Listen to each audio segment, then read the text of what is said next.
Hi, I'm back from gone again. I guess it's been a hot minute, but that's just the way life is sometimes. So I wasn't really sure what I wanted to be doing on this channel. This is really kind of more of an indulgence for myself. And something that I do really enjoy is reading. So I'm quite an avid reader. I read a lot. And I also kind of tend to let things lie for a little while, which basically means I start a book and then I get distracted by something and then I forget about the book and then we're half a year later and then I pick it up again. So, kind of this situation happened with me reading this book, which is To Save Everything, Click Here by Evgeny Morozov. I'm sorry if I am mispronouncing his name. So he is quite a interesting person. He writes a lot for newspapers, a lot of opinion pieces. He got quite famous with The Net Delusion, which is one of his books, which is also on my reading list, but I just haven't gotten to it yet. But this one was on sale like a year or two back because I do tend to buy a lot of books and then I don't read them, or I start reading them and then I quit. I don't know. It's very typical of me. So anyway, this is one of these books. I started reading it and then I got halfway, like over here somewhere, and then I didn't have time. Life happened. I got busy with other things and I left it, and then there was like a very long pregnant pause basically because 9 months later I picked it up again. So I basically read it in sort of two uh, two goes, and I'll be talking today a little bit about my opinions on the book, and I'll be going through some of the ideas that are presented in this book, which are quite interesting, although the book itself I didn't quite like. I don't know what it was. I feel like it's a stream of thought more than a proper argumentation, where you have hypotheses or a theory at the beginning and then you go through it and then you have like your entire argumentation and then at the end you kind of come to a point. I'm not saying he doesn't do this, he actually does. Because I was reading it right now, like I was just going through my notes, as you can see, like I do take a lot of notes in on the sides over there. So I mean I was going through my notes, but I don't understand why this book. It could have been so much more impactful, but I guess we'll get into that in a little bit. I'll be talking a bit about it, talking about some of the ideas that are being presented in this, commenting maybe a little bit on it, and also reading a small piece of it, because there was one thing in this book that really, really caught my attention and that I've been thinking about a lot. And throughout the past year, it's been finished for a while.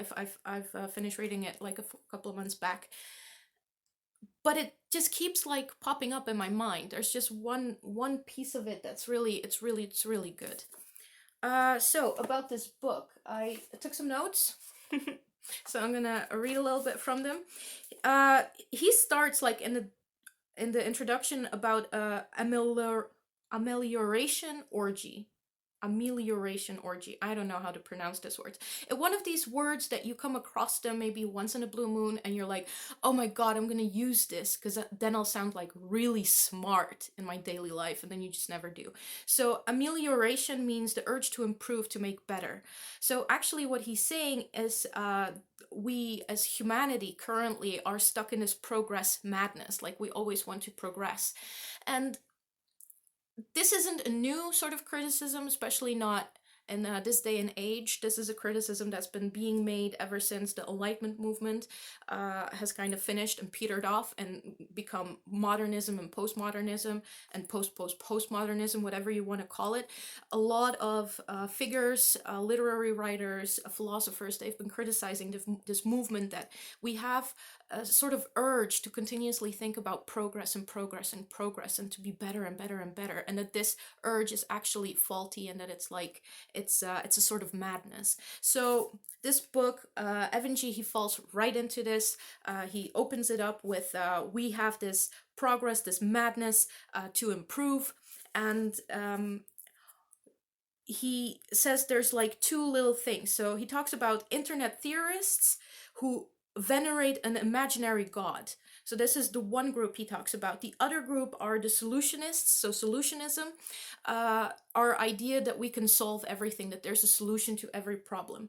And if you couple this, so solutionism with internet centricism, we are always trying to solve our problems using technology. And he says this is kind of a pitfall, way of thinking that we are currently right now stuck in. And it's part of this progress madness that we're always looking to solve our problems using technology. So we're stuck in solutionism and we're stuck in internet centricism because somehow, somewhere, we think that the internet will solve all our problems. That if you can have an app, it will solve your mental issues or your diet issues. If you can, like e-health is a good example of this. More and more, we're moving towards e-health when we talk about health in general. There's always like, there's an app for that. I think this is even like a saying that you can use like in casual conversation. Oh yeah, there's an app for that. Oh, I'm not feeling so good. Yeah, there's an app for that. Okay, so he's falling into this criticism. And he is basically claiming that these two movements, when coupled together, creating this idea that all our problems can be solved by using technology, we kind of impose a limit on our imagination, which means our ability to think outside of the box. Because we're thinking inside the box. We're thinking this is a problem, it needs a solution. The solution will be found by creating an app or a software or using the internet or using any kind of modern technology, and it will be solved. And he's saying this is a very narrow way of thinking about problems, a very narrow way of trying to come up with solutions. And this idea that solving our problems using technology is possible in the first place, or possible at all, is actually based on an assumption. So that's how he starts this book. That's what he says in the beginning of it. So let me just put this down because I've got more notes. As I was reading the book, I was also taking some notes, which means that it's going to be quite easy to go over this book, over the main points of this book, because I have everything on paper. So, solutionism. Solutionism, in a sense, it presumes rather than investigates the problems that it is trying to solve. That's the premise of this book. So, we're stuck in this ideology, which presumes that there's problems that we need to solve. It doesn't really investigate the problems. It doesn't think about, oh, is this really a problem? And it doesn't really investigate, okay, but what is the problem? For instance, this book is also really riddled with a lot of examples, right? And this means he's arguing that because of the solutionism, we're not really investigating the real problem, the problem that we should be solving, but we actually construct a problem as we go along. So we think, okay, this is an issue, let's solve it, and then we kind of build around this issue to make it a bigger problem so that our solution would fit this problem. So that's the main criticism that he has towards solutionism. And how the internet has become the solution to everything, as well as the justification of having this problem or trying to solve it, right? And that's how he brings the internet and this internet centricism, this philosophy of internet centricism, into solutionism. So once these two things have been explained and like put together, he then starts looking at what this means in our current modern age society, right? Where we're all basically consumers. So we put out our information on social media, on Facebook, on Uber every time we use an app, but we also consume this information back, and this information is continuously being used for marketing. So basically what he says is that we have structured and organized all this information and we've gathered it for the purpose of becoming more efficient and more productive. And that these philosophies, this efficiency and productiveness, and also transparency, for instance, that these are becoming like the underlying pillars, the reasonings behind everything we do and how we structure everything. But because the internet is governed by algorithms and there's a lot of censorship, there's also a very big loss of objectivity, which means that immediately from the get-go, our presumptions about the internet being able to solve everything and being like this uninfluenced space, this ephemeral space, which he really literally says that we are glorifying into a sort of godlike status, is already untrue because of consumerism. There's already a loss of objectivity on the internet. And then when we talk about efficiency, so the problem of efficiency is that it creates new rules of conduct and new behaviors. And then the question is, are they really better? So if we're governing everything by being transparent and efficient and productive, right? These are already philosophies of how to live, how to approach issues, what to do, and they're already influencing everything that we're doing. He then goes and looks at some things, so some really good examples, and there were very, very interesting examples. He was talking about the fetishization of numbers, how we like to be, how we like to make everything quantifiable. So we're continuously looking at numbers because numbers will be able to give us a sort of measure about how productive we are and how efficient we are at something. And we're always like measuring something, and yet to measure something it's never neutral. You're always like creating a sort of notion about what you need to be measuring, and then you're creating a way of how to measure this, where there are many ways to measure it, and yet we want to standardize more and more and more, which means that the entire thing is becoming more flat and a bigger reflection of our culture nowadays rather than a solution to all of our problems. So that's, I think, the crux of this book. He's saying that we are so stuck in this ideology that we can no longer think outside of the box, right? We're no longer seeing anything outside of the box because we're just so stuck and so egocentric in this, in a way. He gives a few other examples like gamification. I've talked a little bit about this earlier, where we continuously create games in order to address issues or problems that we feel like they need to be solved, like obesity. And he gives a bunch of different examples. There was one example about trash and recycling. I don't really remember it, so I'm not going to go into it, but I remember it being like really good. So this book is basically examples, very, very many examples. And even though I didn't really like it, because I feel he kind of dropped his argumentation. Like he started off really strong, and then throughout the book, because it was littered with so much examples, he just kind of lost the point. And then when he brought it all back together in the last chapter, he didn't really tie it back to the beginning chapter, right? So to the first chapter where his argument and his theory and his reasonings were kind of outlined. So I feel in a way this book was a little bit rushed in its writing. But on the other hand, it's also very well researched. So if we just have a look, all of this is all sources. So it's all a source list, which means it's very, very well researched. Now, to come to the last bit that I really wanted to talk about, it's about civil disobedience, and it's a great example. And I feel like this part of the book really, really impacted me a lot. So in my edition, it's on page 204 and 205, and I'll be reading like half a page. I hope you don't mind. This is literally the last bit of this film that I'll be filming. So it's an example of how we're so stuck in thinking about how technology can solve all of our problems that we forget that by constructing something like that, we are also limiting ourselves. So he starts the paragraph with, of course, another important channel for challenging the law is civil disobedience.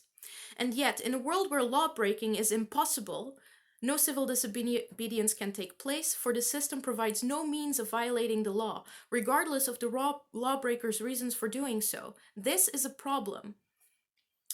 So basically he's saying if we have all our problems and we're trying to solve them, and we decide to solve them with technology becomes like a foolproof way of doing things. And this means that by doing so, technology can then take away our ability to choose, and even, to take it a step further, our ability to violate a law, right? And then he takes a very important example. So perhaps the most symbolic act of civil disobedience in the 20th century, Rosa Parks' refusal to give up her seat and move to the back of the bus with the other black riders. This courageous act was possible because the bus and the socio-technological system in which it operated were terribly inefficient, right? And this is a drawback to we need to be more and more and more efficient. Okay, so the bus driver asked Parks to move only because he couldn't anticipate how many people would need to be seated in the white-only section at the front. As the bus got full, the driver had to adjust the sections in real time, and Parks happened to be sitting in an area that suddenly became white-only. Now imagine that Parks is riding one of the smart buses of the near future. Equipped with sensors that know how many passengers are waiting at the nearest stop, the bus can calculate the exact number of African Americans it can transport without triggering conflict. Those passengers who won't be able to board or find a seat are sent polite text messages informing them of future pickups. A smart facial recognition scheme, powered by video cameras at bus stops, keeps count of how many people of each race are waiting to board and divides the bus into two white and black sections accordingly. The bus driver, if there is still one, can tap into a big data computer portal that, much like predictive software for police, produces historical estimates of how many black people are likely to be riding that day and calculates the odds of racial tension based on weather, what's in the news, and the social networking profiles of specific people at the bus stop. Those passengers most likely to cause tension on board are simply denied entry. Will this new transportation system be convenient? Sure. But will it give us a Rosa Parks? Probably not, because she would have never gotten to the front of the bus to begin with. The odds are that a perfectly efficient seat distribution system, abetted by ubiquitous technology, sensors, and facial recognitions, would have robbed us of one of the proudest moments in American history. And this is the important bit. Laws that are enforced by appealing to our moral and prudential registers leave enough space for friction. And friction breeds tension, tensions create conflicts, and conflicts produce change. In contrast, when laws are enforced through the technological register, there's little space for friction and tension, and quite likely for change. So he's saying, if we use technology to solve all our problems, then even the things that are unjust, like in this example, segregation. Imagine segregation in America being a regular thing nowadays, and to really have black and white sections in a bus, and then saying you are of a specific ethnicity or a specific race, so you have to sit in this part of the bus or in that part of the bus, and you cannot fight against it because it's all regulated by technology. So this law of segregation, it's being realized by technology, and technology is so unhuman in a way that you can't really fight it. He ends this passage by saying, to build a technological environment where law breaking is impossible is to close the important social valves through which social change can happen. In other words, you create a system that you cannot change anymore. And that's what this book actually warns against. We need to be very careful when we think about the internet and how technology can save all of our problems. And on that note, I would like to end the session today on this book review on To Save Everything, Click Here by Evgeny Morozov. Very fascinating book, filled with examples and filled with little insights and little thought experiments like this Rosa Parks example. I hope you enjoyed, and till next time, bye!